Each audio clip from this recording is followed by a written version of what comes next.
जय हिंद साथियों। आज की इस वीडियो में उत्तर प्रदेश सब इंस्पेक्टर यानी कि यूपीएसआई के लिए हम पूरे पेपर का साथियों हल देखेंगे। इस पेपर में आप सबसे पहले हिंदी के सवालों को देखेंगे, उसके बाद जीके जीएस के, उसके बाद रीजनिंग के सवालों को और मैथ के सवालों को। तो आपका इस बार साथियों पेपर कैसा आएगा, कैसे आपके सवाल आपके एग्जाम में आएंगे, ये आज की इस वीडियो में मैं आपको बताने वाला हूं। और मैं कहूंगा साथियों आज की इस वीडियो में मैंने सभी किताबों का निचोड़ आपके सामने साथियों प्रस्तुत किया है, क्योंकि हिंदी के बहुत सारे सवाल हम लोग देखेंगे जिसमें से बहुत सारे क्वेश्चन आपको देखने को मिलेंगे अपने रियल एग्जाम में। एक तरीके से बात करते जीके के भी बहुत सारे सवाल होंगे, रीजनिंग और मैथ के भी बहुत सारे सवाल होंगे। एक तरीके से कहा जाए तो ये क्लास एकमात्र क्लास आपकी परीक्षा पर साथियों भारी होगी। अगर आप ये क्लास देख लेते हैं तो मेरा मानना है कि यूपीएसआई की तैयारी में आपके चार चांद लगेंगे। तो आज की इस वीडियो के हर एक सवाल को देखिएगा और चेक करिएगा साथियों अपनी तैयारी। चलिए, तो पहला सवाल है कि पुलिस को हिंदी में किस नाम से जाना जाता है? क्या जनरक्षक कहा जाता है? बिल्कुल। कोतवाल भी कहते हैं और आरक्षक भी कहते हैं, यानी कि आपका जवाब ऑप्शन नंबर डी होगा। अगला देखिए, कह रहे कि संकर शब्द साथियों क्या होता है, मुझे बताइए। तो संकर शब्द साथियों मैं कहूंगा दो भाषाओं के शब्दों से मिलाकर जो शब्द बनते हैं उनको ही संकर शब्द कहा जाता है। कह रहे कि बुढ़ापा भी एक प्रकार का अभिशाप है। इस वाक्य में रेखांकित शब्द की संज्ञा बताइए, यानी कि बुढ़ापा शब्द में साथियों कौन सी संज्ञा? तो इसमें एक भाव है, यानी कि यहां पर भाववाचक संज्ञा हो जाएगी, जिनका आंसर सी है। तो बिल्कुल करेक्ट है। अगला सवाल देखिए, कम बोलने वाले के लिए एक शब्द क्या होगा? तो कम बोलने वाले को तो साथियों मितभाषी कहते। क्या मितभाषी कहते? आंसर आपका ए जाएगा। अगला सवाल आपकी स्क्रीन पर है, यानी कि वाक्य का नाम बताइए। रमेश ने बताया कि वह घर जा रहा है, ये कैसा वाक्य है साथियों मुझे बताइए। देखिए, अगर कभी भी आपको किसी भी वाक्य में के देखने को मिल जाए तो वो हमेशा कैसा वाक्य होता है? वो हमेशा मिश्रित वाक्य के अंतर्गत ही आता है। उसके बाद देखिए, कह रहे कि आई प्रत्यय लगाने से, आई प्रत्यय किस शब्द में साथियों है मुझे बताइए। टिकाऊ में है? टिकाऊ में तो नहीं है, उड़ाऊ में भी नहीं है, नाई में भी नहीं, खिलाई में जो है ना ये आई प्रत्यय है। राइट आंसर आपका सी होगा। कह रहे कि सम उपसर्ग से किस शब्द समूह में है, यानी कि सम उपसर्ग आपको बताने कहां पर? देखिए, सुचारू में तो नहीं है, सज्जन में भी सम नहीं है ना, सत धन जन्म होता है। उसके अलावा स्वदेश में भी सम उपसर्ग नहीं है, संस्कार में भी सम धनकार हो जाएगा, और संचय की अगर बात करें सम धनचय हो जाएगा, यानी कि इन दोनों शब्दों में सम उपसर्ग लगा हुआ है। उसके बाद देखिए, प्रधानमंत्री में साथियों कौन सा लिंग है? तो प्रधानमंत्री क्या पुरुषवाचक शब्द है, स्त्रीलिंग शब्द है? मैं कहूंगा ये उभय लिंगी शब्द है, यानी कि जेंट्स और लेडीज दोनों के लिए इस्तेमाल किए जाने वाले शब्दों को उभय लिंगी कहा जाता है। उसके अलावा साथियों डॉक्टर शब्द की अगर बात करें तो यह भी एक उभयलिंगी शब्द है। उसके बाद देखिए, काला घोड़ा जीत गया, इस वाक्य में विशेषण आपको बताना है। देखिए, इस घोड़े की विशेषता बता रहा है साथियों काला शब्द। तो काला शब्द क्या हो जाएगा साथियों? एक विशेषण शब्द हो जाएगा। अगर घोड़े की बात करते हैं ये कैसा शब्द हो जाएगा? ये एक आपका विशेष शब्द हो जाएगा। ये दोनों बातें आप लोग याद रखेंगे। संस्कृत भाषा के ऐसे शब्द जिनका हिंदी भाषा में प्रयोग करने पर रूप परिवर्तित नहीं होता है उनको क्या कहा जाता है? तो उनको साथियों वो तत्सम शब्द होते हैं। तत्सम शब्द आपके सवाल का बिल्कुल सही जवाब है। बहन आपको बताने कि ये कैसा शब्द है? समूहवाचक है? नहीं। भाववाचक है? नहीं। व्यक्तिवाचक भी नहीं साथियों, ये एक जातिवाचक है। भाई शब्द हो गया, बहन शब्द हो गया, ये सब साथियों जातिवाचक के अंतर्गत आते हैं। उसके बाद देखिए, ठंडा गर्म ये किस समास का उदाहरण है आपसे पूछा जा रहा है। अगर किन्हीं दो शब्दों में साथियों योजक चिन्ह आ जाता है तो वो हमेशा वहां पर द्वंद्व समास होता है। इसलिए आंसर आपका अगर है ए तो बिल्कुल करेक्ट है। उसके बाद देखिए, कह रहे कि संकटों से भरे रास्ते को चुनने वाले के लिए एक शब्द क्या होगा? कष्ट साध्य होगा? नहीं। कंठ का किरण होगा? बिल्कुल सही साथियों, कंठ का किरण आपको याद रखना, ये क्वेश्चन आपके लिए इंपॉर्टेंट है और आपके एग्जाम में पूछा जाएगा। उसके बाद देखिए, अगला सवाल है, कह रहे कि रामधारी सिंह दिनकर को किस कृति पर साहित्य अकादमी पुरस्कार मिला था? तो संस्कृति के 4 उपाध्याय, क्या संस्कृति के 4 उपाध्याय, इसके लिए ही रामधारी सिंह दिनकर को साहित्य अकादमी पुरस्कार दिया गया था। नेक्स्ट नंबर का सवाल है, कह रहे कि वागीश के लिए संधि विच्छेद क्या हो सकती है, मुझे बताइए। तो वाक धन ईश की अगर बात करते हैं ये साथियों इसका संधि विच्छेद हो जाएगा वागीश शब्द के लिए। उसके बाद देखिए, कह रहे कि जो कुछ ना जानता हो, इसके लिए एक शब्द आपको साथियों बताना है क्या होगा। देखिए, जो कुछ ना जानता हो उसके लिए एक शब्द क्या होगा? अग होगा, और अग आपका बिल्कुल सही जवाब हो जाएगा। कह रहे कि वाच्य के कितने प्रकार हैं, मुझे बताइए। तो वाच्य की अगर हम बात करते हैं तो साथियों 3 प्रकार होते हैं वाच्य के। एक तो कर्तृवाच्य, एक कर्मवाच्य और एक साथियों आपका भाववाच्य। उसके बाद देखिए, कह रहे कि लता उगती है, यह है वाक्य बहुवचन में होगा, मुझे बताइए। तो अगर लता का हम बहुवचन करें तो लती नहीं होगा, लते भी नहीं होगा, बल्कि लताएं हो जाएगा। यानी कि लता उगती है का बहुवचन क्या होता है, लताएं उगती हैं, है ना। आंसर आपका सी हो जाएगा। कह रहे कि इन चारों शब्दों में से अव्यय शब्द आपको बताना है क्या है। देखिए अगर और शब्द की अगर हम बात करें ना तो ये आपका साथियों अव्यय हो जाएगा। अव्यय आपके सवाल का बिल्कुल करेक्ट आंसर हो जाएगा। कह रहे कि कौन सा शब्द पुल्लिंग है, तो पुल्लिंग शब्द की अगर बात करते, आशा कैसे स्त्रीलिंग हो जाएगा, आज्ञा कैसे स्त्रीलिंग हो जाएगा, गरिमा भी स्त्रीलिंग शब्द है, सागर कैसा है, सागर आपका एक पुल्लिंग शब्द है। आंसर आपका डी होगा। अगला देखिए करके विशेषण के कितने प्रकार होते हैं, तो मैं आपको विशेषण का प्रकार नहीं है ये आपसे पूछा जा रहा है ना। तो देखिए एक तो गुणवाचक विशेषण होता है ना, जातिवाचक संज्ञा होती है, उसके अलावा अगर संख्यावाचक विशेषण होता है, परिमाणवाचक विशेषण होता है, लेकिन जातिवाचक विशेषण नहीं होता है, नहीं होता है, तो यही आपका आंसर हो जाएगा। कह रहे निम्नलिखित में से कौन सा द्वंद्व समास का उदाहरण, मैंने आपको बताया था द्वंद्व समास में साथियों योजक चिन्ह आता है, योजक चिन्ह ऐसे बनता है। तो योजक चिन्ह कहां आपको दिख रहा है साथियों, ऑप्शन नंबर सी वाले में दिख रहा है, तो आंसर आपका ऑप्शन नंबर सी हो जाएगा।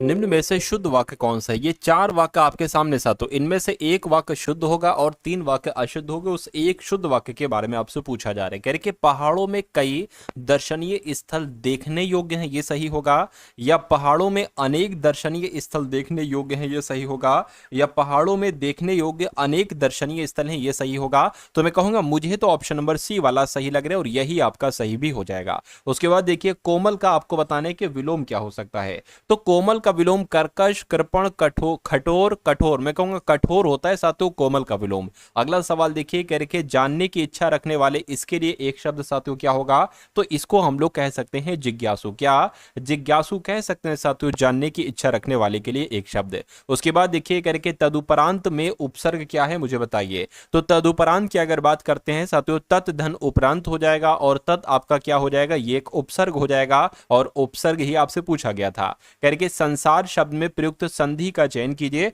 आपको बताना है साथियों संसार शब्द में संधि कौन सी है मुझे बताइए, तो संसार की अगर बात करते हैं साथियों इसमें व्यंजन संधि हो जाएगी और व्यंजन आपका जवाब हो जाएगा समधनसार, इसका संधि विच्छेद हो जाएगा। उसके बाद देखिए साथियों यहां पर अगर बात करते हैं साथियों विश्व वैक्य लिखा हुआ, ये क्या लिखा हुआ मैं आपको लिखकर यहां पर बता देना हूं साथियों, यहां पर है ना, ये आपका हो गया विश्व वैक्य, है ना, विश्व वैक्य ये साथियों लिखा हुआ, इसका संधि विच्छेद आपको बताना है। तो एक तो विश्व हो जाएगा और एक साथियों ऐक्य हो जाएगा, और ऐसा कहां पर लिखा हुआ है, ऐसा आपका ऑप्शन नंबर डी में लिखा हुआ है। उसके बाद देखिए स्पर्श व्यंजनों की कुल संख्या क्या होती है, तो स्पर्श व्यंजनों की कुल संख्या की अगर बात करते क्या होती है साथियों 25 होती है। 25 आपके सवाल का बिल्कुल सही जवाब है। और निम्नलिखित में से तद्भव शब्द का साथियों आपको चयन करना है। तो तद्भव शब्द की अगर बात करते साथियों देखिए तद्भव शब्द के बारे में आपसे यहां पर कुल मिला के पूछा जा रहा है मुझे बताइए, तो मैं कहूंगा कपास शब्द जो है ना, कपास शब्द ये आपका एक तद्भव हो जाएगा और यही आपका सही जवाब हो जाएगा। कह रहे कि कृत्रिम शब्द का इनमें से सही विलोम आपको बताने, कृत्रिम का विलोम क्या हो सकता है बताइए, तो कृत्रिम का विलोम की अगर बात करते हैं साथियों स्वाभाविक हो जाएगा। क्या कृत्रिम का विलोम क्या हो जाएगा, स्वाभाविक हो जाएगा। आंसर आपका बी होगा।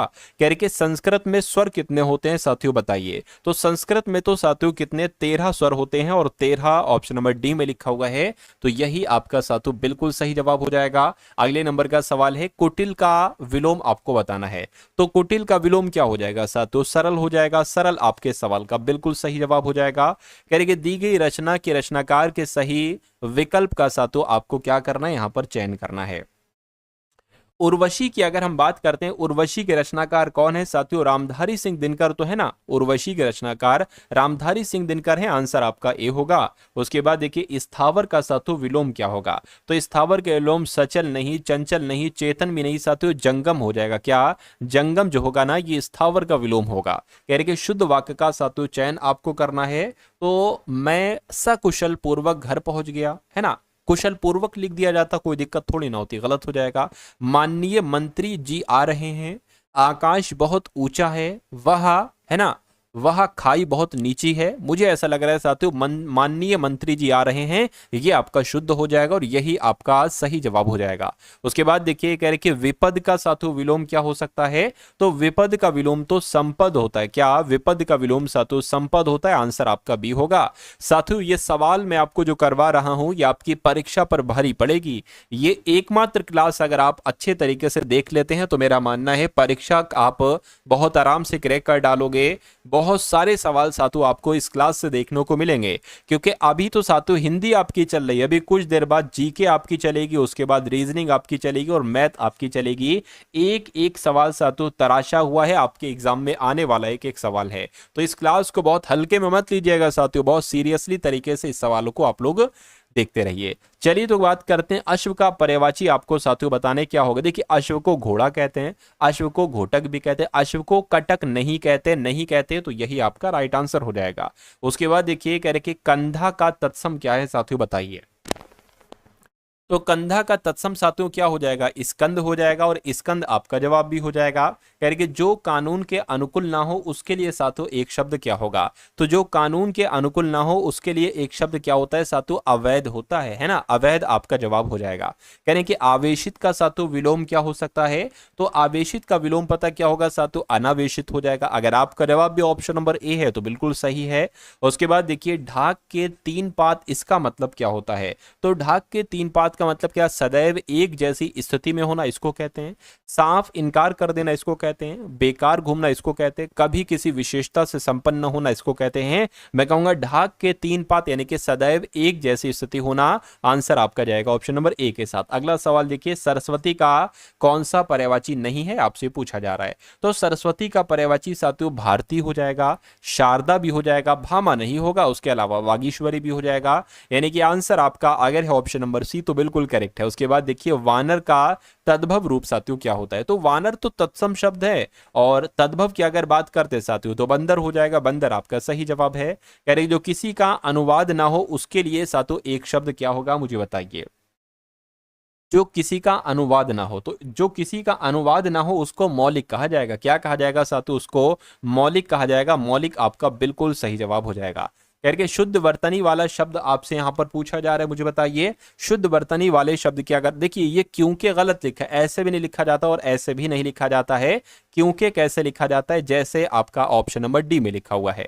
उसके बाद देखिए अर्जन का साथियों विलोम क्या होगा बताइए। अर्जन का विलोम, अर्जन की अगर बात करते साथियों, अर्जन का विलोम क्या हो जाएगा, व्ययन हो जाएगा, है ना। व्ययन जो है ना ये अर्जन का विलोम हो जाएगा। रिक्त स्थान के लिए विकल्पों में से उचित विकल्प आपको चुना, यानी कि आपको दो खाली जगह भरना, एक ये वाली साथियों और एक ये वाली। देखिए रामू की अपेक्षा केवल इसलिए हुई क्योंकि राजीव उसकी अपेक्षा अधिक बुद्धिमान था, ये आएगा। तो यहां पर मैं कहूंगा साथियों रामू की अपेक्षा, है ना, अपेक्षा आएगा या उपेक्षा आएगा। देखिए रामू की बुराई इसको हम लोग कह सकते हैं ना, क्या साथियों, रामू की बुराई केवल इसलिए हुई क्योंकि राजीव उसकी अपेक्षा अधिक बुद्धिमान था। और बुराई किसका मतलब होता है, बुराई मतलब होता है साथियों उपेक्षा का। तो उपेक्षा यहां पर आ जाएगा और साथियों अपेक्षा आपका यहां पर आ जाएगा। कुल मिला के आंसर आपका जाएगा ऑप्शन नंबर सी के साथ। अगला देखिए यानी कि बचपन शब्द में साथियों कौन सी संज्ञा है, बचपन है, जवानी है, बुढ़ापा है, मित्रता है, दुश्मनी है, दोस्ती है, इन सब शब्दों में भाववाचक संज्ञा होती है। निम्नलिखित में से भाववाचक संज्ञा इसमें से किस शब्द में है, तो चतुरता की अगर बात करते इसमें साथियों भाववाचक संज्ञा है। अगला देखिए दोनों शब्द किस प्रकार का संख्यावाचक विशेषण है। तो दोनों शब्द की अगर बात करते ये साथियों समुदायवाचक है ना, क्या है साथियों, समुदाय बोधक संख्यावाचक विशेषण है। आंसर आपका ऑप्शन नंबर ए होगा। और कह के बेताल पचीसी के रचना कौन है, तो बेताल पचीसी के रचनाकार कौन है साथियों, लल्लू लाल है। लल्लू लाल आपका जवाब हो जाएगा। कह कि हिंदी भाषा का जन्म जो हुआ है साथियों वो कहां से हुआ है, तो वो अपभ्रंश से हुआ था। आंसर आपका ए होगा। उसके बाद देखिए स्वाधीन का साथियों विलोम आपसे यहां पर पूछा जा रहा है। तो स्वाधीन का विलोम क्या होगा साथियों, पराधीन होगा। क्या होगा स्वाधीन का विलोम, पराधीन होगा। अगला देखिए कह के कमला का पर्यायवाची इसमें से क्या है। तो कमला का पर्यायवाची साथियों क्या है ये आपसे पूछा जा रहा है। तो कमला को साथियों सरस्वती नहीं कह सकते हैं, लक्ष्मी कह सकते हैं। तो लक्ष्मी आपका जवाब हो जाएगा। उसके बाद देखिए कह रहे इनमें से कौन सा पाषाण युग के तीन प्रमुख कालों के अंतर्गत नहीं आता है। तो अब अगर बात करते हैं साथियों आपके सामने जीके के क्वेश्चन स्टार्ट हो चुके हैं। लगभग 55 सवाल आप लोगों ने देखे हिंदी के यूपीएसआई के लिए। अब यूपीएसआई के लिए साथियों जीके के क्वेश्चंस भी आप लोग देख लीजिए, क्योंकि आपके लिए ये सवाल सबसे इंपॉर्टेंट है। और ये क्वेश्चंस तो साथियों मैं आपको करवाऊंगा। उसके अलावा अगर बात करते हैं साथियों मैं आपको रीजनिंग के सवाल भी करवाऊंगा और मैथ के सवाल भी आपको करवाने वाला हूं। चलिए तो यहाँ पर अगर बात करते हैं साथियों, कौन सा नहीं है, पाषाण युग के 3 प्रमुख काल कौन कौन से 3 प्रमुख काल, देखिए पुरा पाषाण काल है, मध्य पाषाण काल है और नव पाषाण काल है, ये 3 है। लेकिन इसमें से साथियों कौन सा नहीं है, ताम्र पाषाण काल नहीं है। क्यों? क्योंकि नव पाषाण काल के साथियों बाद आता है। तो कुल मिला के आंसर आपका सी होगा। उसके बाद देखिए क्वेश्चन बहुत इंपॉर्टेंट है, डिक्टो आपके एग्जाम में आएगा। निम्नलिखित में से कौन सा मानव गतिविधियों एवं सभ्यता के प्राक ऐतिहासिक काल का सही कालक्रम है? देखिए सबसे पहले अगर बात करते हैं पूरा पाषाण काल ठीक, मध्य पाषाण काल ठीक, नव पाषाण काल, तो ये क्रम आपका बिल्कुल सही हो जाएगा और ऑप्शन नंबर ए आपका राइट आंसर हो जाएगा। निम्नलिखित में से किस आंदोलन का आरंभ दांडी यात्रा से शुरू हुआ था, बताइए। तो मैं कहूंगा साथियों आपका जवाब जो जाएगा वो सविनय अवज्ञा आंदोलन के साथ जाएगा। इस आंदोलन का आरंभ दांडी यात्रा से ही शुरू हुआ था। यानी कि कौन सी कार्यवाही सविनय अवज्ञा आंदोलन के शुरू होने की वजह बनी? तो किसकी बात चल रही है? मैं कहूंगा साथियों दांडी यात्रा आपका जवाब हो जाएगा। दांडी यात्रा राइट आंसर है। 1915 में महात्मा गांधी जी से स्थायी रूप से भारत लौटे थे। तो कहां से साथियों लौटे थे भारत? ये दक्षिण अफ्रीका से भारत लौटे थे। जवाब अगर आपका है ऑप्शन नंबर बी तो बिल्कुल सही है। उसके बाद देखिए महात्मा गांधी जी कौन से व्यक्ति को अपना राजनीतिक गुरु या उपदेशक मानते थे? तो किनको मानते थे साथियों? गोपाल कृष्ण गोखले को मानते थे। आंसर जिनका ऑप्शन नंबर ए है तो बिल्कुल सही है। निम्नलिखित में से किसने टिप्पणी की थी कि दक्षिण अफ्रीका ने महात्मा को बनाया है? दक्षिण अफ्रीका ने महात्मा को बनाया है, तो यह बात किसने कही थी आपसे पूछा जा रहा है। ये चंद्रन देवसेनन ने कही थी साथियों, देवनेसन ने कही थी। आंसर आपका जाएगा बी के साथ।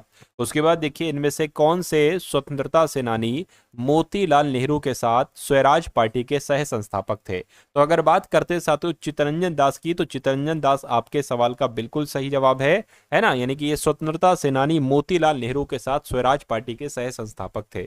अगला सवाल देखिए कह रहे कि रॉलेट एक्ट 1919 के निम्न में से किसे शामिल किया गया था? तो किसे शामिल किया गया था साथियों आपको मालूम होना चाहिए। भारतीय वस्तुओं पर प्रतिबंध को नहीं, इसको नहीं।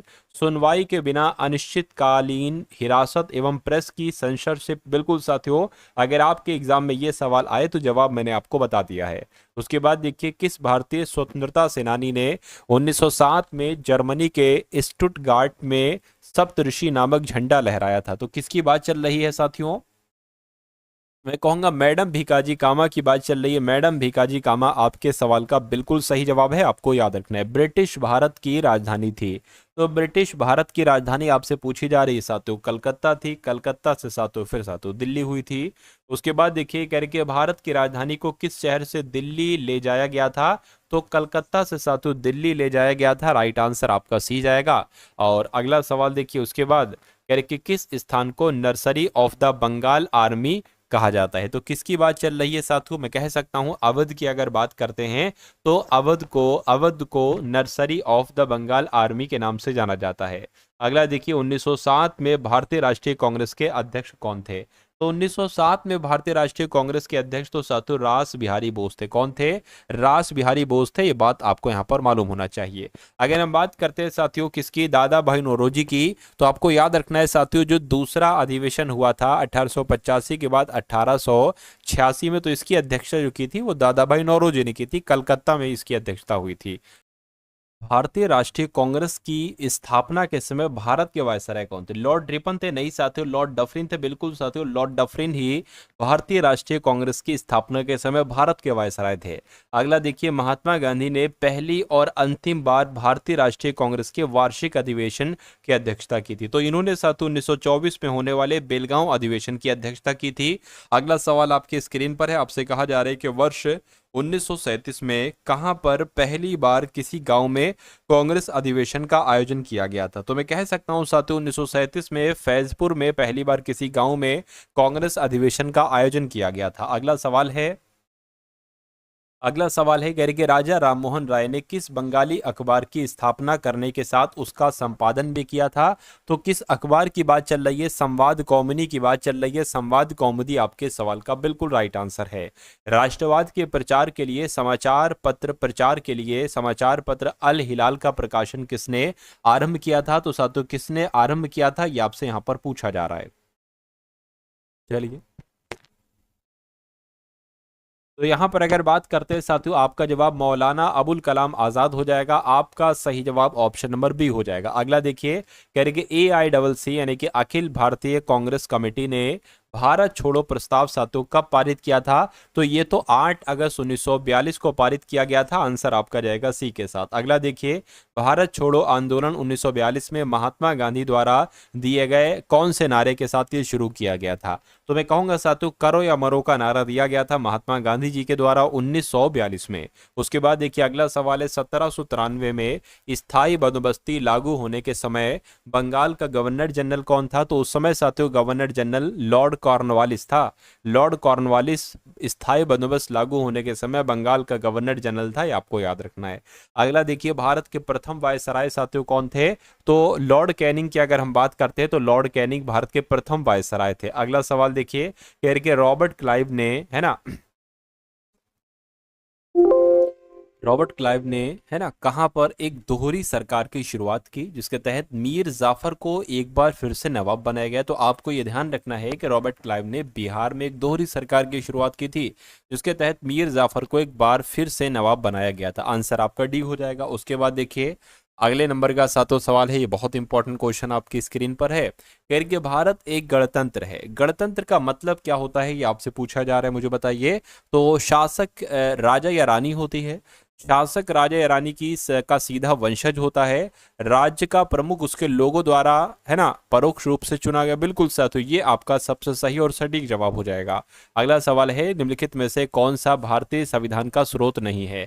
तो भारतीय संविधान की कई सारी चीजें अलग अलग देशों के संविधान से ली गई हैं। तो फ्रांस के संविधान से भी लिया गया है, कुछ डेनमार्क के संविधान से नहीं लिया गया है, आयरलैंड के संविधान से भी, यूएसए के संविधान से भी। तो डेनमार्क का संविधान आपका जवाब हो जाएगा। अगला सवाल देखिए, कह रहे कि भारत की संसद के पहले स्पीकर साथियों कौन थे? तो इनका नाम क्या था, इनका नाम आपसे पूछा जा रहा है। तो जीवी मावलंकर की अगर बात करें तो जीवी मावलंकर ही साथियों भारतीय संसद के पहले स्पीकर थे। अगला देखिए, कह रहे कि सूर्य और इसके चारों ओर चक्कर लगाने वाले खगोलीय पिंडों को साथियों क्या कहा जाता है? तो पता क्या कहा जाता है साथियों? सौर मंडल कहा जाता है। सौर मंडल आपका यहाँ पर जवाब हो जाएगा। नेक्स्ट नंबर का सवाल है, कह रहे कि हाइड्रोजन, हीलियम और अन्य आयनित गैसों के तारे के बादल को साथियों क्या कहा जाता है? तो इसको पता साथियों क्या कहा जाता है? इसको नेब्यूला कहा जाता है। नेब्यूला आपके इस सवाल का बिल्कुल सही जवाब हो जाएगा। चलिए अगला सवाल देखिए, कह रहे कि एंड्रोमेडा ये साथियों क्या है? एंड्रोमेडा आपसे पूछा जा रहा है। तो एंड्रोमेडा की अगर बात करें साथियों, ये मिल्की वे की पड़ोसी आकाशगंगा है। आंसर आपका जो जाएगा वो ऑप्शन नंबर ए के साथ जाएगा। अगला सवाल देखिए, निम्नलिखित में से कौन सी आकाशगंगा मिल्की वे के करीब है, मुझे बताइए। तो कौन सी आकाशगंगा मिल्की वे के करीब है? तो आपका जवाब एंड्रोमेडा गैलेक्सी हो जाएगा और Andromeda galaxy option number C वाले में है। आंसर आपका सी है। अगला देखिए, पृथ्वी के आवरण में गैसों के साथ मिश्रित पिघले हुए पदार्थ को साथियों क्या कहा जाता है? ये आपसे पूछा जा रहा है। तो पता साथियों क्या कहा जाता है, आपको याद रखना है, मैग्मा उसको कहा जाता है। मैग्मा आपके इस सवाल का बिल्कुल करेक्ट आंसर हो जाएगा। अगले नंबर का साथियों सवाल आपकी स्क्रीन पर है, कह रहे कि ग्रेनाइट चट्टानें किस प्रकार की चट्टानें होती हैं? तो ग्रेनाइट चट्टानें जो होती है ना, ये आग्नेय चट्टानें होती हैं। आग्नेय चट्टानें आपके सवाल का बिल्कुल सही जवाब है। उसके बाद देखिए, कह रहे कि ज्योग्राफी शब्द किसके द्वारा गढ़ा गया था? तो ज्योग्राफी शब्द की अगर बात करिए, एरेटोस्थनीज के द्वारा गढ़ा गया था। एरेटोस्थनीज के द्वारा ही साथियों ज्योग्राफी शब्द गढ़ा गया था। कह रहे कि हिमाचल प्रदेश में स्थित लाहौल और स्पीति घाटियां कुल्लू घाटी से किस दर्रे द्वारा जुड़ी हुई हैं? तो किस दर्रे द्वारा जुड़ी हुई हैं आपसे पूछा जा रहा है। रोहतांग दर्रे द्वारा जुड़ी हुई है। रोहतांग दर्रा आपके सवाल का बिल्कुल सही जवाब हो जाएगा, है ना। चलिए उसके बाद देखिए अगला सवाल कह रहे कि माउंट कंचनजंगा पर्वत क्या है? तो माउंट कंचनजंगा पर्वत क्या हिमालय का सबसे ऊंचा पर्वत है? माउंट एवरेस्ट के उत्तर में स्थित है, विश्व का दूसरा सबसे ऊंचा पर्वत है या विश्व का तीसरा सबसे ऊंचा पर्वत है? तो विश्व का सबसे ऊंचा तीसरा पर्वत है, ये आपका सातवां जवाब होगा। इसकी ऊंचाई कितनी है? 8598 मीटर सातों इसकी ऊंचाई है। ये बात आपको याद रखना है। ये सिक्किम में स्थित है। ये काली मिट्टी के लिए सर्वाधिक उपयुक्त नकदी फसल साथियों कौन सी है आपसे पूछा जा रहा है। तो कौन सी है साथियों? कपास है। कपास आपके सवाल का बिल्कुल राइट आंसर हो जाएगा। पुरानी जलोढ़ मिट्टी को साथियों किसके रूप में जाना जाता है? तो पुरानी जलोढ़ मिट्टी को बांगर मिट्टी के रूप में जाना जाता है। बांगर आपके सवाल का बिल्कुल राइट आंसर है। और अगला देखिए करके करेवा, जो मिट्टी गाद का एक प्रकार है, किस भारतीय राज्य में पाई जाती है? तो ये साथियों किस भारतीय राज्य में पाई जाती है ये आपसे पूछा जा रही है। जम्मू कश्मीर में पाई जाती है। जम्मू कश्मीर यानी कि ऑप्शन नंबर ए आपका बिल्कुल सही जवाब हो जाएगा। अगले नंबर का साथियों सवाल देखिए आप लोग, करके भारत के कुछ भागों में मिट्टी का रंग लाल होने का कारण क्या है, बताइए। भारत के कुछ भागों में मिट्टी का लाल रंग होने का कारण क्या है? तो फेरिक ऑक्साइड की मौजूदगी ये इसका कारण है। तो फेरिक ऑक्साइड साथों आपके सवाल का बिल्कुल सही जवाब हो जाएगा। उसके बाद देखिए पुनर्वनरोपण का अर्थ क्या होता है? तो पुनर्वनरोपण की अगर बात करते हैं साथियों तो नष्ट हुए वनों के स्थान पर नए पेड़ लगाने को कहा जाता है पुनर्वनरोपण। नेक्स्ट नंबर का सवाल देखिए करके बोकारो इस्पात संयंत्र 1964 में सोवियत के सहयोग से बनाया गया, या ब्रिटेन या स्विट्जरलैंड, क्या होगा साथियों आपका जवाब बताने की आप लोग साथियों कोशिश करिएगा। चलिए, तो आपका जवाब साथियों सोवियत हो जाएगा, सोवियत संघ रूस आपका जवाब हो जाएगा। अगला देखिए कह रहे कि नेपा नगर में कौन सा उद्योग संबंध है? यानी कि नेपा नगर की अगर हम बात करते हैं तो साथियों आपका जवाब कागज उद्योग हो जाएगा। कागज उद्योग ऑप्शन नंबर डी में है, तो यही आपका जवाब साथियों हो जाएगा। चलिए,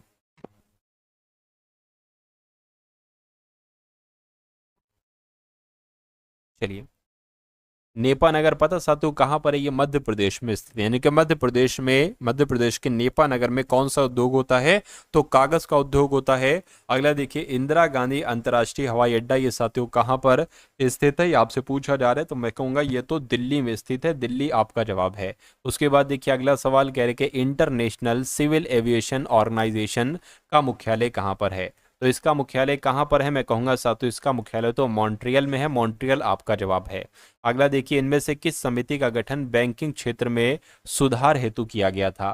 तो इनमें से किस समिति का गठन किया गया था आपसे पूछा जा रहा है, मुझे बताइए। चलिए, तो नरसिम्हन समिति आपका जवाब हो जाएगा। नरसिम्हन समिति का गठन बैंकिंग क्षेत्र में सुधार के लिए किया गया था। उसके बाद देखिए राष्ट्रीय कृषि एवं ग्रामीण विकास बैंक की स्थापना किस वर्ष की गई थी साथियों? बताइए। इसकी स्थापना 1982 में की गई थी। बिल्कुल सही साथियों, इसकी स्थापना 1982 में ही की गई थी।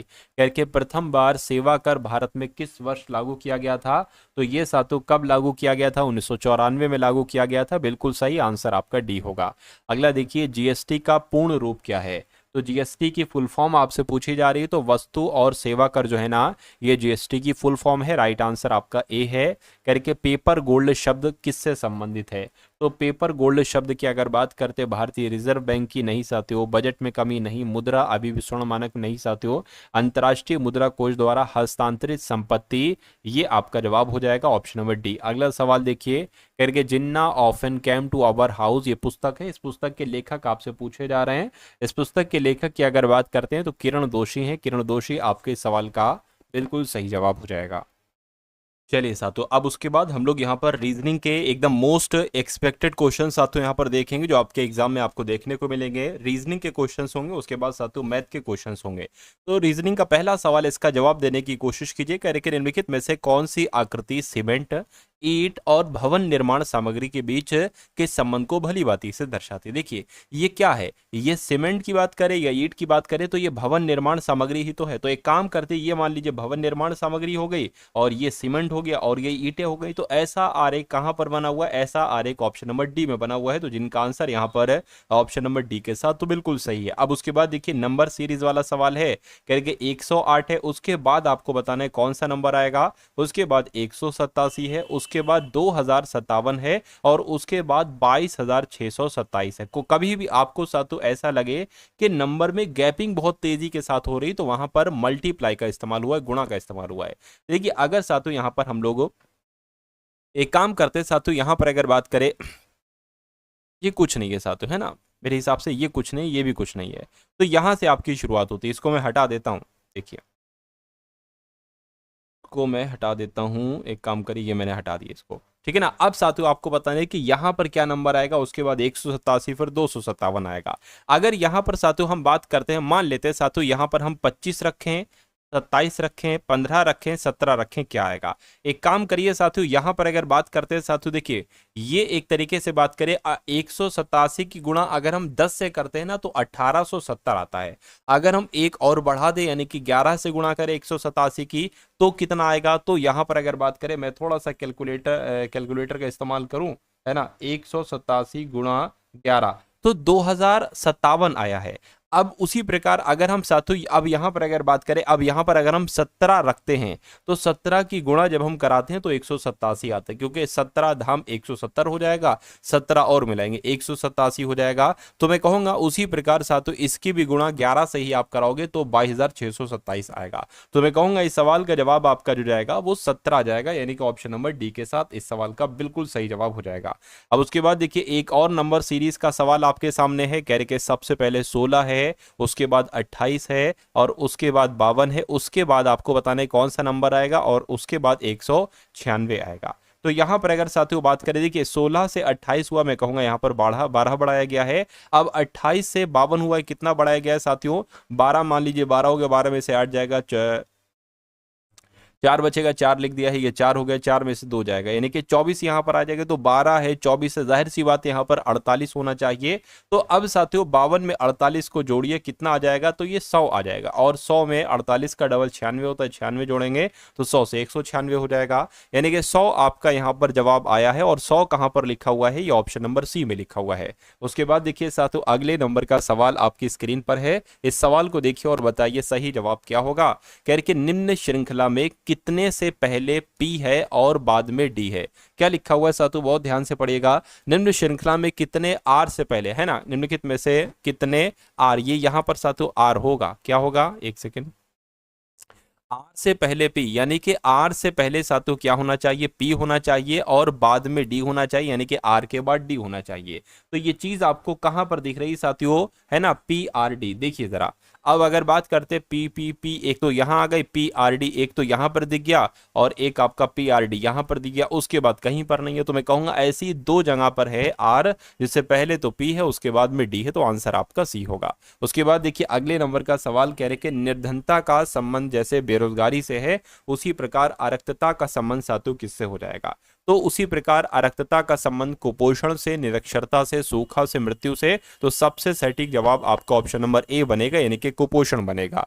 अब अगला सवाल देखिए, करके प्रोत्साहित करना जैसे कि रोक लगाना हो गया, तो वैसे यानी कि जो इन दोनों के बीच संबंध है ना, एक तरीके से विलोम लग रहे हैं तो साथियों, तो इसका ही आपको बताने कि इसमें से ऐसा ही कौन सा जोड़ा बनेगा। लाभ सफलता तो नहीं होगा, दुर्लभता, अधिशेष, देखना, विश्वास करना, हृदय, आत्मा। तो कहीं ना कहीं सबसे सटीक आपका जो जवाब लग रहा है वो ऑप्शन नंबर बी वाला ही लग रहा है। उसके बाद देखिए साथियों अगले नंबर का सवाल आपकी स्क्रीन पर आ चुका है। यहां पर आपसे कहा जा रहा है, बहुत ध्यान से देखिएगा, आपसे कहा जा रहा है जैसे ए सी एफ को जे एल ओ लिखा जाता है, वैसे ही यू डब्ल्यू जेड को कौन से 3 लेटर के रूप में लिखा जा सकता है। देखिए ए की बात करें, ए 1 पर आता है, सी 3 पर आता है, एफ 6 पर आता है, जे 10 पर आता है, एल 12 पर आता है, ओ 15 पर आता है। अब देखिए यहां पर अगर बात करते हैं ना साथियों, जैसे कि 1 से ये 10 हुआ है और 1 से 10 हुआ है, 3 से 12 हुआ है, 6 से 15 हुआ है, तो मैं कहूंगा सभी में 9 की बढ़ोतरी हो रही है ना, सभी में 9 की बढ़ोतरी हो रही है। तो ये यू है साथियों, है ना।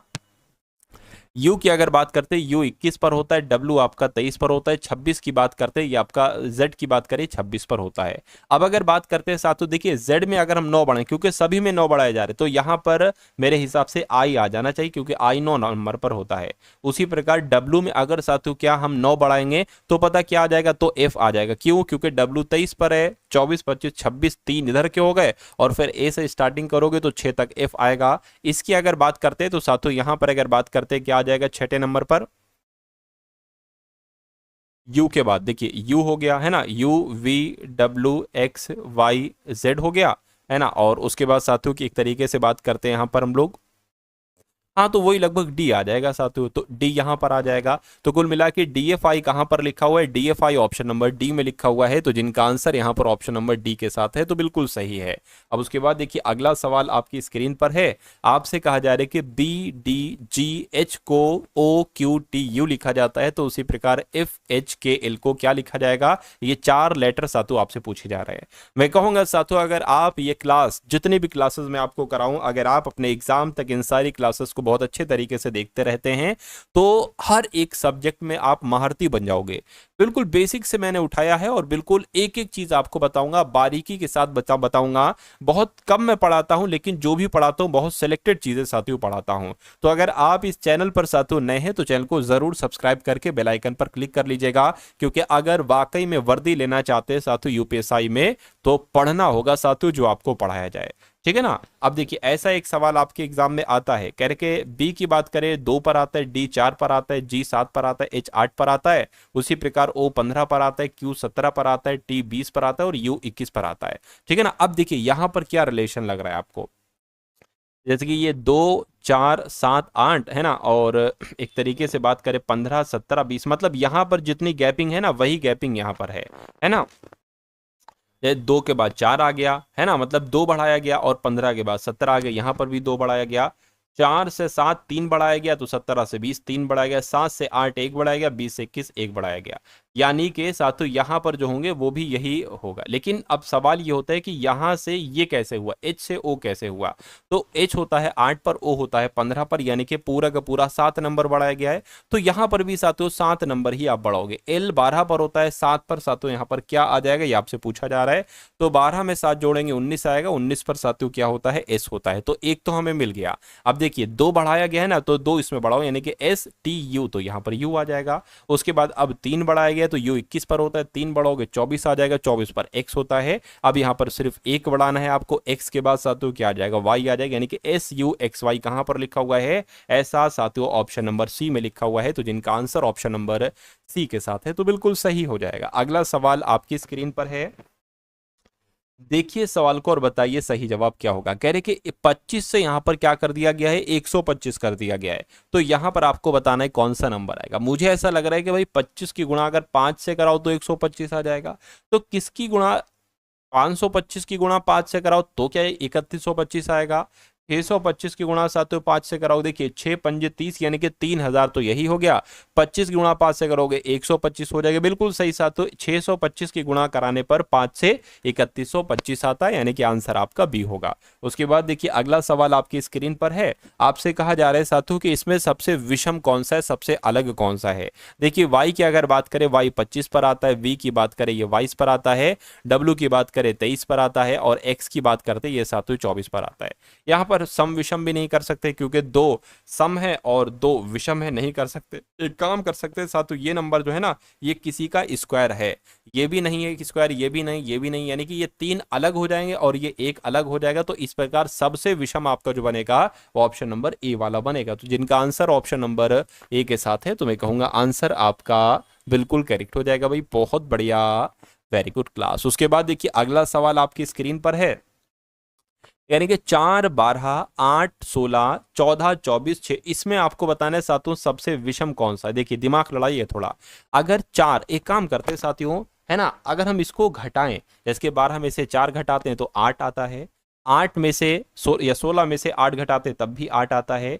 अब इसको घटाओगे तो 10 आ जाएगा, और इसको घटाओगे साथियों तो कितना आ जाएगा, तब भी 8 आ जाएगा। यानी कि ये तो सेम है, तो अलग कौन सा है, अलग आपका ऑप्शन नंबर सी वाला है। तो इस प्रकार आपका जवाब जो जाएगा वो ऑप्शन नंबर सी के साथ जाएगा, और जिनका आंसर यहाँ पर ऑप्शन नंबर सी के साथ है तो बिल्कुल करेक्ट हो जाएगा। अगला सवाल आपकी स्क्रीन पर है, आपसे क्या पूछा जा रहा है देखिए जरा, है ना, यहाँ पर वही साथियों है, लेटर सीरीज वाला सवाल है। कह रहे कि टी सबसे पहले, उसके बाद आर, फिर पी, फिर एन, फिर एल, आपको बताना है अगले 2 लेटर कौन से आएंगे।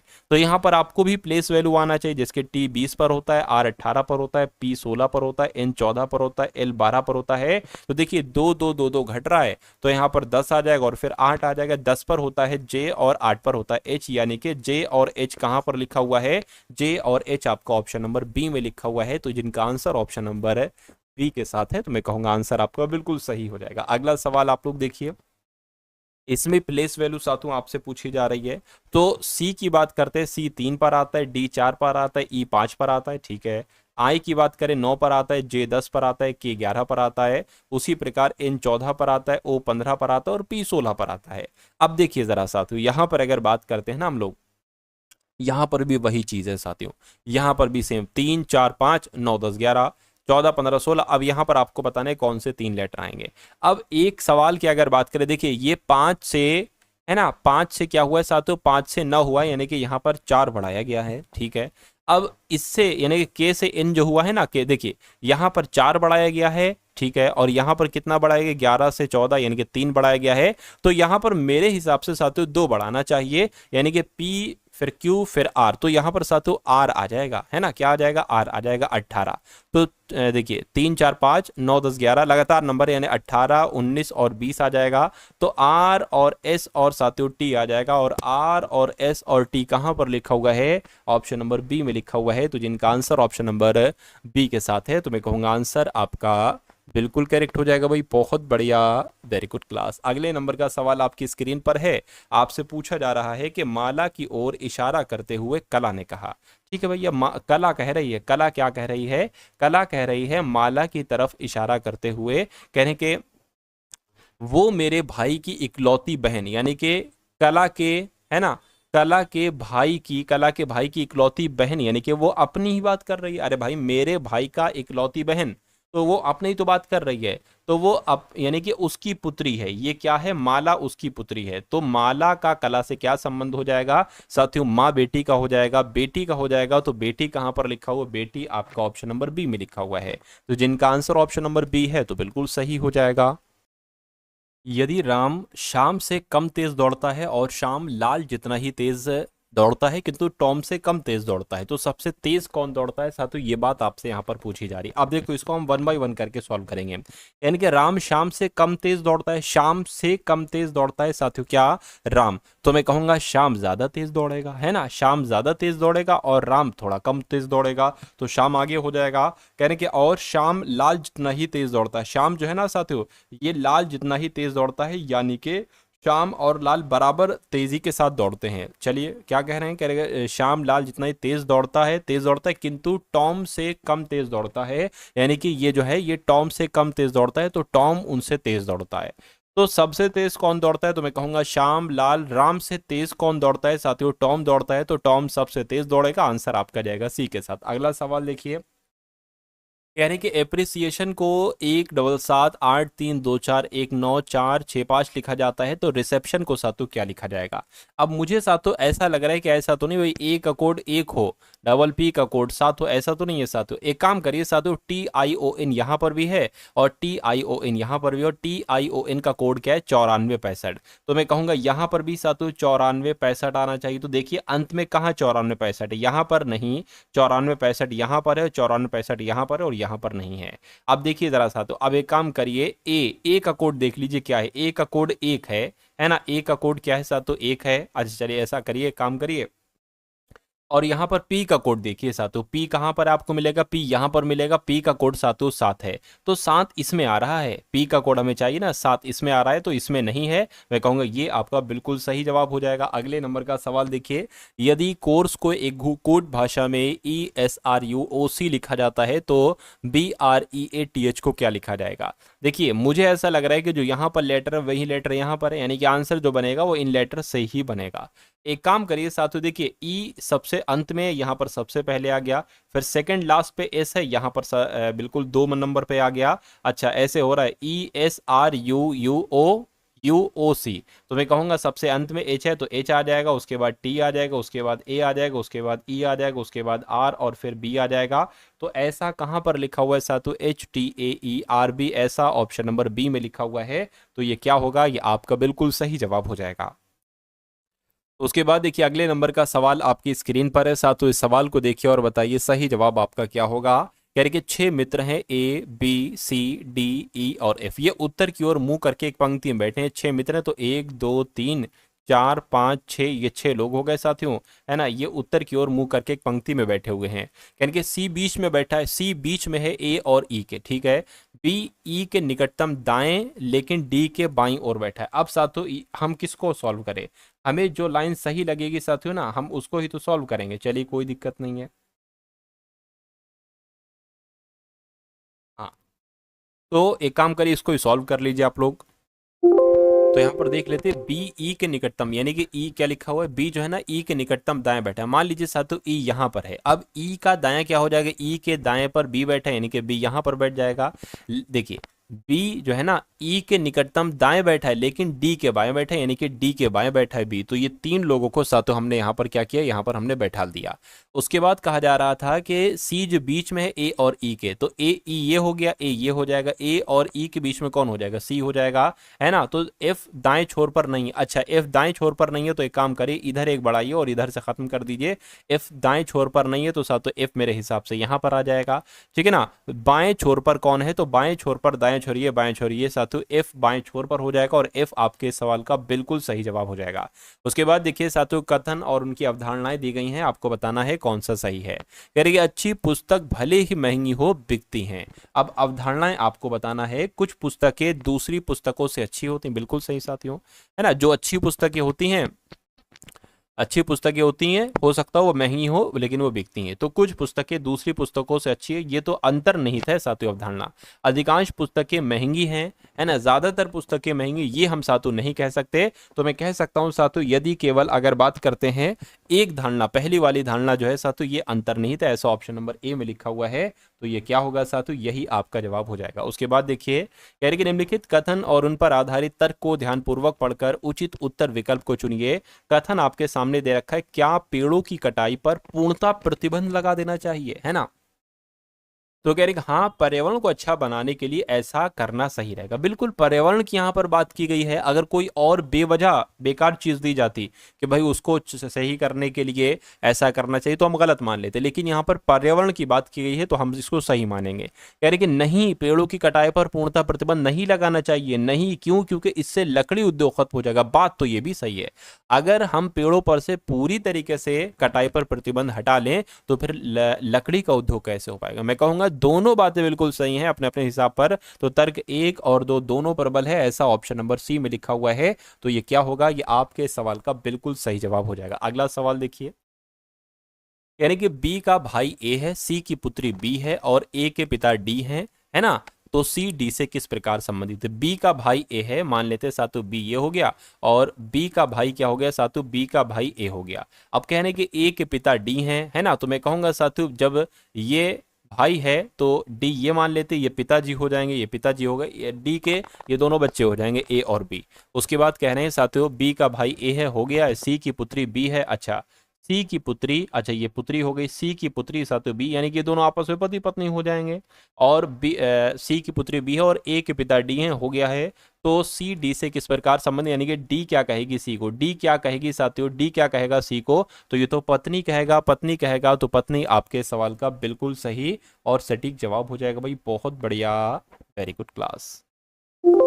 अब उसके बाद साथियों यहाँ पर अगर बात करें तो मैथ के क्वेश्चन आपके यहाँ पर स्टार्ट हो चुके हैं। तो कुछ क्वेश्चंस हम लोग देख लेते हैं साथियों मैथ के भी। तो मैथ के सवाल में आपसे कहा जा रहा है कि अनूप, हरेंद्र और शिवेश, है ना, ये तीन लोग हैं, एक चारागाह किराए पर इन्होंने लिया है। उन्होंने उसका क्रमशः 5, 6 और 9 दिन, यानी कि अनूप ने, अगर बात करते हैं अनूप की, है ना, कितने लोग हैं, अनूप हैं, हरेंद्र हैं और साथियों शिवेश हैं। चलिए तो इतने लोग यहाँ पर हो गए। और इन्होंने साथियों जो लिया है ना, कितने दिनों पर किराए पर लिया है, अनूप ने 5 दिन पर किराए पर लिया है और उसने, हरेंद्र ने 6 दिन पे और शिवेश ने साथियों 9 दिनों पर उसका उपयोग किया है। यदि चारागाह का कुल किराया 2400 है तो हरेंद्र द्वारा दी गई राशि क्या होगी, यानी कि ये उसका अनुपात है, 2400 का अनुपात है ना। तो किसकी पूछी जा रही है, हरेंद्र की पूछी जा रही है, यानी कि 6 का पूछी जा रही है। तो 2400 गुणा 6 और ये इन तीनों का योग नीचे आ जाएगा, ये 20 हो जाएगा, इसका 20 नीचे आ गया, 0 से 0 कैंसिल हो जाएगा, 2 कम 2 2 4 12 12 5 60 12 6 72, यानी कि 720 रुपए साथियों ये हरेंद्र द्वारा दी गई राशि है। तो 720 कहां पर लिखा हुआ है, ऑप्शन नंबर बी में लिखा हुआ है और बी आपका जो होगा वो बिल्कुल सही जवाब हो जाएगा। चलिए साथियों अगले नंबर का सवाल आपकी स्क्रीन पर है, इस सवाल को देखिए और फटाफट बता दीजिए कि इस सवाल का जवाब आपका क्या हो सकता है। देखिए आपसे कहा यहां पर जा रहा है कि किसी सप्ताह के प्रथम 4 दिनों का औसत तापमान कितना है, 37 डिग्री सेल्सियस है। अंतिम, उसी सप्ताह के अंतिम 4 दिनों का औसत 41 डिग्री सेल्सियस है। यदि पूरे सप्ताह का औसत तापमान 39 डिग्री सेल्सियस है तो चौथे दिन का तापमान क्या है। देखिए रविवार, सोमवार, मंगलवार, बुधवार, बृहस्पतिवार और शुक्रवार, शनिवार, ये 7 दिन हो गए, है ना। यानी कि मान लेते हैं साथियों संडे, मंडे, ट्यूसडे और साथियों वेडनेसडे, इनके इन प्रथम 4 दिनों का औसत तापमान 37 डिग्री है। तो अगर मैं आपसे पूछूं कि इन चारों दिनों का कुल मिला के तापमान कितना होगा, तो 4 की गुणा 37 से करना पड़ेगी। यहां पर 4 की गुणा 37 से कर लेते, 7 चौक 28 हो जाएगा, 4 3 12 13 14, यानी कि अगर बात करते हैं संडे मंडे ट्यूसडे वेडनेसडे की, कुल मिला के तापमान कितना इनका निकल रहा है साथियों, 148 डिग्री निकल रहा है। ठीक है, अब कह रहे हैं कि अंतिम 4 दिन, अंतिम 4 दिन भैया कौन से हो जाएंगे आपके, बुध के बाद साथियों क्या, गुरुवार है ना, शुक्रवार, मैं कहूंगा बुध से यहां पर शुरुआत करेंगे, वेडनेसडे, थर्सडे है ना, और फ्राइडे और साथियों सैटरडे। इनकी अगर बात करें 4 दिनों का कितना 41 है, तो अगर मैं कहूं अंतिम 4 दिनों के तापमान का कुल योगफल कितना आएगा, तो 41 की गुणा 4 से करा लीजिए, 4 एकम 4, 4 चक 16, 164 डिग्री सेल्सियस ही हो गया। अब कहने के पूरे सप्ताह का, यानी कि पूरे सप्ताह की अगर बात करें 7 दिनों का तापमान 39 डिग्री है, औसत तापमान है। अगर मैं आपसे पूछूं 7 दिनों का कुल मिला के कितना तापमान होगा, तो 39 की गुणा 7 से आपको कराना है। ठीक है, करा दिए, 7 नीम कितना हो जाएगा, 63 हो जाएगा, 7 21, 21 और 26 27 हो जाएगा, यानी कि 263 आ जाएगा। अब यहाँ पर साथियों ये 7 दिन का आपका आ गया 273 डिग्री सेल्सियस। अब आपसे पूछा जा रहा है कि चौथे दिन का तापमान क्या होगा या क्या था, है ना। तो अब कैसे निकालोगे, देखिए ये अगर कुल मिला के इसका योगफल कराओगे, ये निकलेगा 8 दिनों के कुल मिला के और तापमान, कुल तापमान, और ये है साथियों 7 दिनों का तापमान। तो 8 दिनों के तापमान में से 7 दिनों का तापमान घटाओगे तो ऑटोमेटिक चौथे दिन का तापमान निकल आएगा। तो इसको जोड़िए साथियों, 8 4 12 हो गया, है ना, और ये कितना हो गया, ये आपका 11 हो गया, और ये आपका 3, यानी कि 312 में से आपको 273 घटाना है, और जो घटे के आएगा वो चौथे दिन का तापमान होगा। 12 में से 3 जाएगा साथियों, 9 बचेगा, ये 30 हो जाएगा, 30 में से 27 जाएगा साथियों, 3 बचेगा, 39 डिग्री सेल्सियस जो होगा ये चौथे दिन का तापमान होगा, और ऐसा ऑप्शन नंबर सी में लिखा हुआ है। अब उसके बाद देखिए अगला सवाल आपकी स्क्रीन पर है, इस सवाल को देख लीजिए साथियों और मुझे बताइए सही जवाब क्या होगा। कह रहे कि 5 संख्याओं का औसत 7 है, 3 नई संख्याएं सम्मिलित करने पर 8 संख्याओं का औसत 8.5 हो जाता है, तो 3 नई संख्याओं का औसत क्या होगा। देखिए 5, अगर हम बात करें 5 संख्याओं का औसत कितना है साथियों, 7 है। अगर मैं आपसे कहूं 5 संख्याओं का कुल मिला के योग कितना होगा, तो 5 की गुणा 7 से करिए 35 हो जाएगा। ये 5 संख्याओं का योग है ना, 5 संख्याओं का। 3 नई संख्याएं सम्मिलित करने पर जो 8 संख्याएं हो जाएंगी ना, अरे भाई 5 संख्याएं, अभी 3 नई संख्याएं इसमें शामिल कर दोगे तो उनका 8 संख्याओं का औसत कितना निकलेगा, 8.5 निकलेगा। ठीक है ना। तो अगर मैं कहूं इन 8 संख्याओं का कुल मिला के योग कितना होगा, तो 8.5 की गुणा आपको सातों 8 से करानी पड़ेगी। तो 8 पंजे 40 हो गया, 8 टू 64 हो गया, और ये 68 हो गया, यानी कि 68 निकल कर आएगा 8 संख्याओं का कुल मिला के योगफल। तो अब कह रहे कि 3 नई संख्याओं का औसत क्या होगा। देखिए ये 8 संख्याओं का योगफल है, ये 5 संख्याओं का योगफल है, तो इनको घटाइए, 68 में से 35 को घटाइए साथियों, 68 में से 35 को घटाने पर कितना आएगा, 3 और 3 33 आएगा, 33 आएगा। ये 3 संख्याओं का योगफल निकला है, 3 संख्याओं का औसत निकालना है तो 3 से भाग करानी पड़ेगी, तो 11 आएगा 3 नई संख्याओं का औसत, और 11 कहां पर लिखा हुआ है, ऑप्शन नंबर सी में लिखा हुआ है। उसके बाद देखिए अगला सवाल साथियों आपकी स्क्रीन पर है, कह रहे कि वरिष्ठ कर्मचारियों की सेवानिवृत्ति के कारण एक उद्योग में उत्पादन 20% कम हो गया। कार्य करने के घंटों में कितने प्रतिशत की वृद्धि करने से आरंभिक उत्पादन पुनर्स्थापित किया जा सकेगा। इस कॉन्सेप्ट पर आधारित साथियों सवाल पूछा जाता है और लैंग्वेज थोड़ी सी चेंज कर दी जाती है। ये 30 सेकंड का सवाल है। आपको ऐसे सवालों में कोई एक प्रतिशत दे रखा होगा और यहां पर एक शब्द लिखा होगा कम या ज्यादा।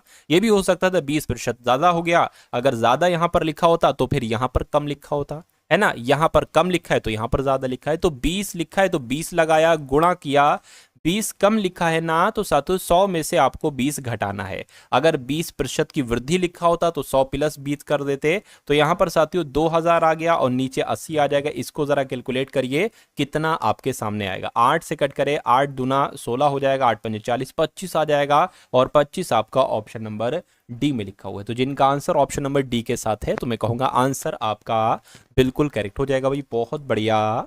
Very good class. तो कैसी लगी सातों आपको ये क्लास, एक बार कमेंट सेक्शन में आप लोग जरूर बताइएगा।